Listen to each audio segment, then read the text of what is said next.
O Senhor esteja convosco. Proclamação do Evangelho de Jesus Cristo segundo João.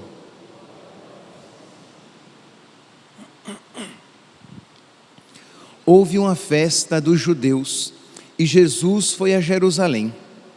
Existe em Jerusalém, perto da Porta das Ovelhas, uma piscina com 5 pórticos, chamada Betesda em hebraico. Muitos doentes ficavam ali deitados, cegos, coxos e paralíticos. De fato, um anjo descia de vez em quando e movimentava a água da piscina, e o primeiro doente que aí entrasse, depois do borbulhar da água, ficava curado de qualquer doença que tivesse. Aí se encontrava um homem que estava doente havia 38 anos. Jesus viu o homem deitado e, sabendo que estava doente há tanto tempo, disse-lhe: queres ficar curado? O doente respondeu: Senhor, não tenho ninguém que me leve à piscina quando a água é agitada. Quando estou chegando, outro entra na minha frente. Jesus disse: levanta-te, pega a tua cama e anda. No mesmo instante, o homem ficou curado, pegou a sua cama e começou a andar. Ora, esse era um sábado. Por isso, os judeus disseram ao homem que tinha sido curado: é sábado, não te é permitido carregar tua cama. Ele respondeu: aquele que me curou disse: pega a tua cama e anda. Então lhe perguntaram: quem é que te disse, pega a tua cama e anda? O homem que tinha sido curado não sabia quem fora, pois Jesus se tinha afastado da multidão que se encontrava naquele lugar. Mais tarde, Jesus encontrou o homem no templo e lhe disse: eis que estás curado, não voltes a pecar, para que não te aconteça coisa pior. Então o homem saiu, encontrou os judeus e contou aos judeus que tinha sido Jesus quem o havia curado. Por isso, os judeus começaram a perseguir Jesus, porque fazia tais coisas em dia de sábado. Palavra da salvação.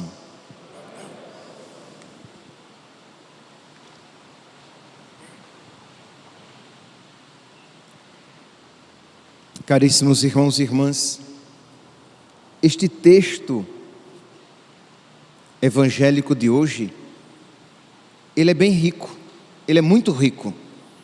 Há várias possibilidades de uma leitura espiritual, de retirar dele várias riquezas para a nossa vida, para a nossa espiritualidade. Poderíamos ver aqui, por exemplo, diz, que este homem foi curado, ele estava carregando a sua cama, ele encontra um fariseu e diz assim, aqui no versículo 13, versículo 12, versículo 10: os judeus disseram ao homem que tinha sido curado: é sábado, não te é permitido carregar tua cama. E ele respondeu: aquele que me curou disse: pega a tua cama e anda. Ora, diante de uma informação dessa, qual seria a primeira atitude? Eu encontro alguém, eu sou um fariseu, encontro alguém carregando uma cama em dia de sábado, fazendo um trabalho em dia de sábado, mas ele diz: olha, alguém me curou e disse: pega a tua cama e anda. A primeira atitude seria o quê? E quem foi que te curou? Porque era algo extraordinário, era algo milagroso. Mas qual é a pergunta? E quem foi que te disse: carrega a tua cama? Isto é, a pergunta já demonstra a má vontade existente no coração dos fariseus. Eles já estão decididos a condenar Jesus, independentemente das coisas boas, dos milagres que ele realize. Quantas vezes, meus santos, quando matamos alguém no nosso coração, quando nós nos predispomos de uma maneira negativa contra alguém, independentemente das coisas boas que ela faça, nós só vemos os pontos negativos. Por quê? Porque nós matamos aquela pessoa no nosso coração. Não existe benevolência da nossa parte. Então, como não existia benevolência no coração dos fariseus em relação a Jesus, como não existia a predisposição à busca da verdade, eles não estavam dispostos a mudar de mentalidade, toda a sua atitude e postura já era enviesada, já era voltada a condenar Jesus. E quem foi que te disse que não é permitido? E quem foi que te disse para carregar a cama? Isto é, eles não se deixaram tocar por aquele fato extraordinário. Então nós poderíamos aqui aprofundar este ponto, mas nós não iremos tocar nele, pelo menos não hoje. Diz aqui que Jesus depois se encontra com este homem doente e diz a ele: eis que estás curado, não voltes a pecar, para que não te aconteça coisa pior. Ora, este homem, diz aqui a palavra, ele era doente há mais de 38 anos.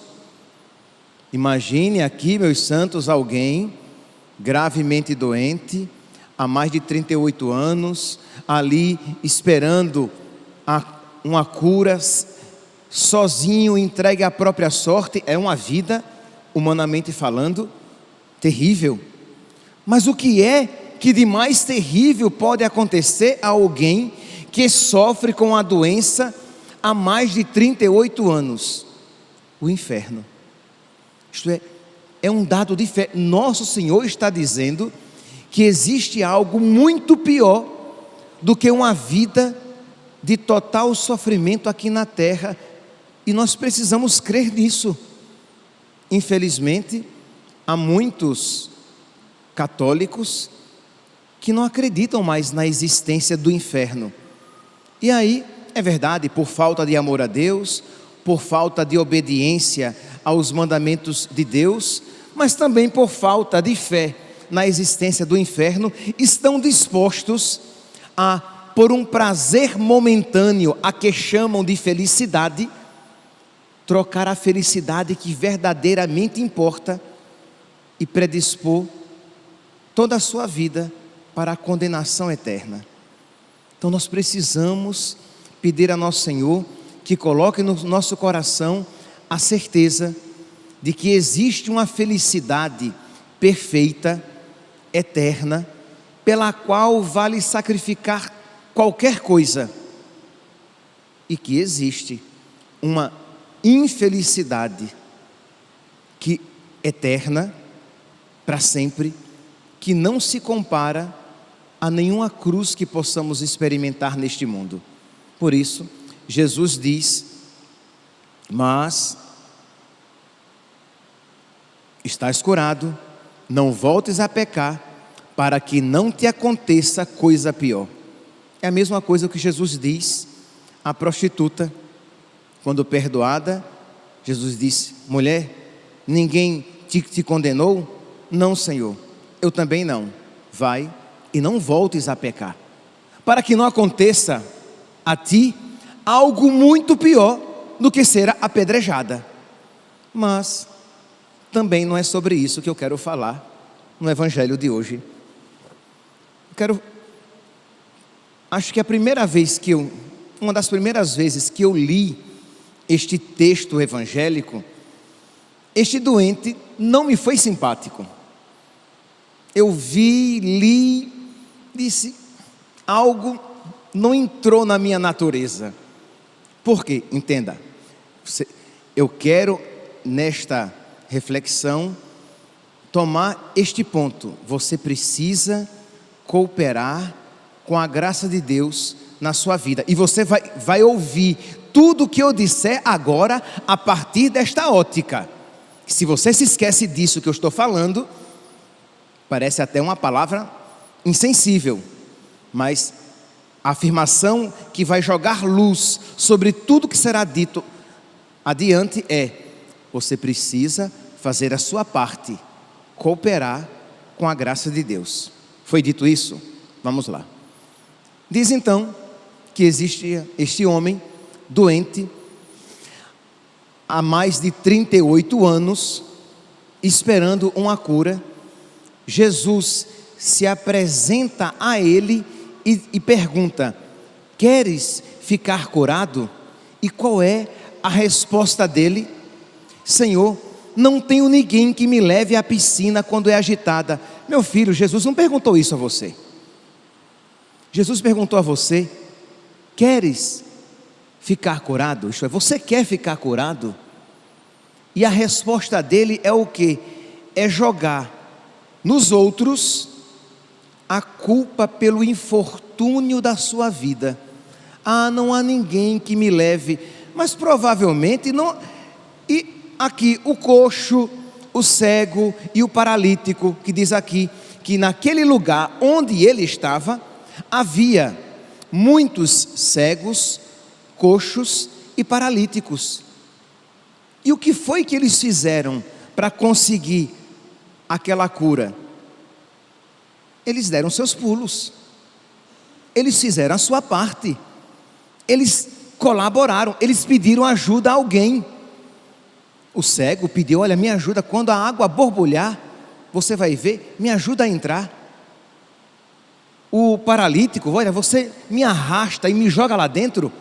Ele fez alguma coisa, mas ele há 38 anos que estava ali, e ele joga a culpa pelo infortúnio da sua vida, o fato de ninguém ajudá-lo a entrar, quer dizer, ele não ter ninguém para isso.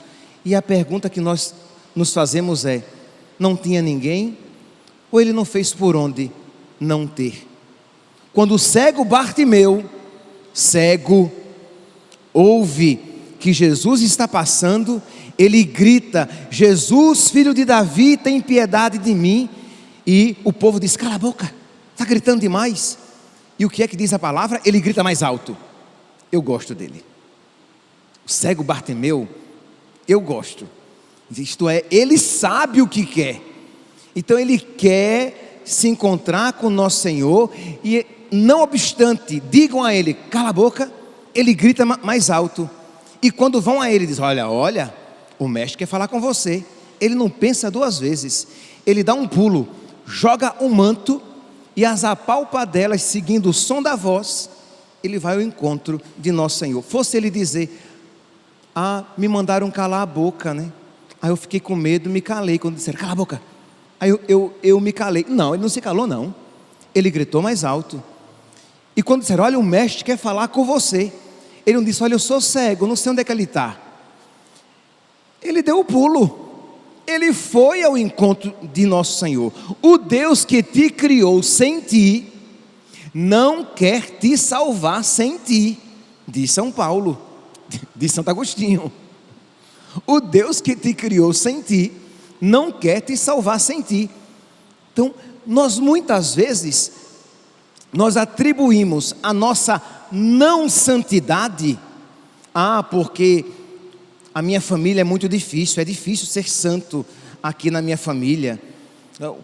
Diz a esposa: o meu marido é muito difícil, por isso eu não sou uma mulher virtuosa. Diz o marido: a minha mulher, nossa, é uma megera, por isso eu não sou santo. Meu irmãozinho, minha irmãzinha, meu filho e minha filha, você não é santo, porque você não colabora com a graça de Deus. Porque eu tive uma história muito difícil, e eu posso garantir que houve e há pessoas com histórias muito difíceis e que se santificaram. Pense no Santo Agostinho de Hipona, um homem tão transviado, e que depois vai escrever tratados sobre a pureza e a virgindade. Pense no São Francisco de Assis, burguês, boêmio, e que se torna o seráfico, desprendido de tudo. Pense num Santo Inácio de Loyola, garboso, vaidoso, e que se torna este grande homem que fez um grande bem para toda a igreja. Pense numa Santa Rita de Cássia, com todas as dificuldades que ela teve na sua família, e que se torna uma referência para tantas mulheres. Uma Santa Mônica. Quer dizer, nós poderíamos aqui pegar vários exemplos dessas pessoas que não ficaram amarradas nas suas circunstâncias, nas suas limitações, nas suas histórias, mas elas se abriram à graça, e quando nós nos abrimos à graça, tudo concorre para o nosso bem. Pense a hemorroíça, aquela mulher com fluxo de sangue, diz que ela há 12 anos sofria com aquilo, que ela já tinha procurado vários médicos, e ela só piorava cada vez mais. Ela fosse dizer: estou tão fraca, tem uma multidão tão grande, eu vou nada procurar Jesus. Não, rapaz, ela foi com fraqueza e tudo, ela foi empurrando e sendo empurrada naquela multidão, porque ela sabia que se ela tocasse na orla do manto, ela ficaria curada. E ela foi empurrada, e ela teve que empurrar também. Mas se ela ficasse em casa, chorando as pitangas, ela seria curada? Não sei. Eu só sei que porque ela saiu de casa, porque ela fez a parte dela, porque ela colaborou com a graça, ela foi curada. Aquele paralítico que o põe por cima do telhado, homem, daqui a pouco você cai e morre. Você não só não vai ser curado, como vai morrer. Não tem isso. Não tem medo de altura. Me coloquem por cima, me coloquem diante dele e vamos ver o que é que vai dar. Ele faz a parte dele, ele colabora com a graça de Deus.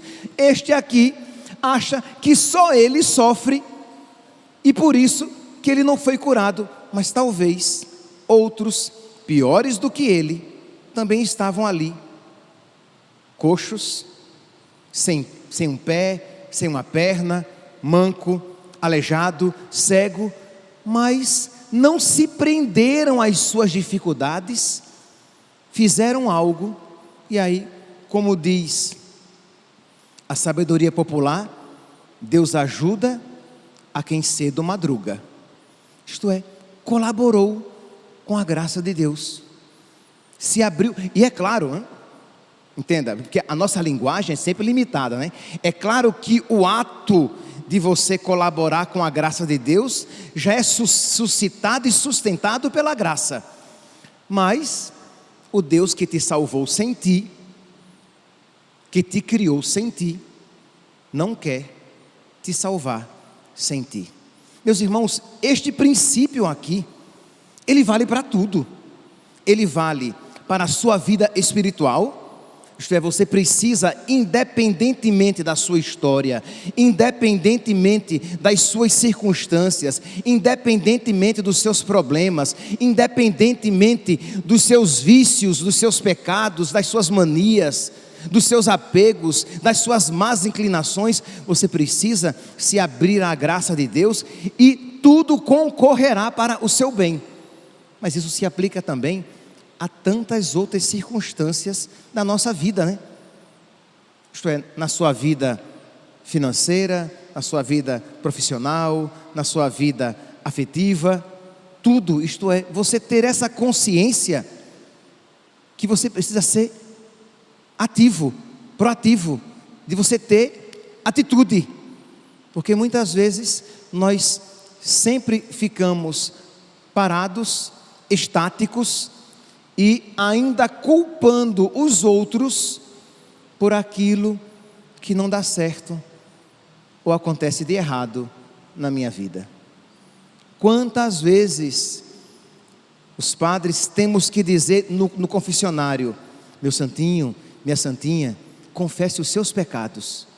Porque a pessoa entra no confessionário e ela vai justificar os seus pecados culpando o marido, a esposa, o pai, a mãe, os filhos, os amigos de comunidade, os companheiros de trabalho, E a pessoa não assume o quê? Minha culpa, minha tão máxima culpa. É minha culpa. Eu pequei por minha culpa, porque eu sou preguiçoso. E foi por isso que eu não rezei. Não é porque a minha casa é uma bagunça e eu tenho muitos filhos e fica difícil. Eu sei, mas será que não houve na história, não há na história outros pais e mães com muitos filhos e que mesmo assim rezavam? Eu acho que sim, né? Então, minha culpa, minha tão máxima culpa. Isto é, se acuse, tome para si a responsabilidade e se abra à graça de Deus. Porque senão, como você não toma a sua vida, como é que você vai apresentá-la a Deus e suplicar misericórdia? Porque você não se reconhece pecador. Como diz aquele salmo: eu confessei afinal o meu pecado e perdoaste, Senhor, a minha culpa. Então, meus irmãos, que o evangelho de hoje, neste meio da quaresma, ele nos desperte para que nós nos perguntemos: como é? Será que eu estou vivendo bem a minha quaresma? Ou eu estou sendo preguiçoso? Eu estou sendo preguiçosa? Será que eu estou combatendo de verdade os meus pecados? Ou eu estou atribuindo a culpa aos outros por eu não estar progredindo na vida espiritual, por eu não estar combatendo os meus pecados? Eu estou aproveitando todos os meios de santificação e de graça que Deus me concede? Ou eu fico esperando que Deus faça por mim aquilo que cabe a mim fazer? E Deus não fará. Deus quer que todos os homens se salvem e cheguem ao conhecimento da verdade, mas aquilo que cabe a ti fazer, só tu farás. Deus não ajuda preguiçoso. Deus não vai fomentar a nossa preguiça, a nossa falta de virtude e os nossos vícios. Porque Deus quer que nós cresçamos, Deus quer que nós sejamos semelhantes ao seu Filho, que nós combatamos o bom combate, que nós amemos, que nós nos esforcemos para passar pela porta estreita. Então existe algo que nós sempre, suscitados e sustentados pela graça, mas existe algo que nós precisamos fazer. E a pergunta é: já estamos fazendo tudo o que nos é possível para que nós sejamos aqueles que Deus sonhou quando nos criou? Que nós hoje então, meus irmãos, peçamos por intercessão dos nossos santos de devoção, que eles intercedam por nós, para que nós aprendamos a fazer a nossa parte, a colaborar com a graça de Deus na nossa vida. Louvado seja nosso Senhor Jesus Cristo, para sempre seja louvado.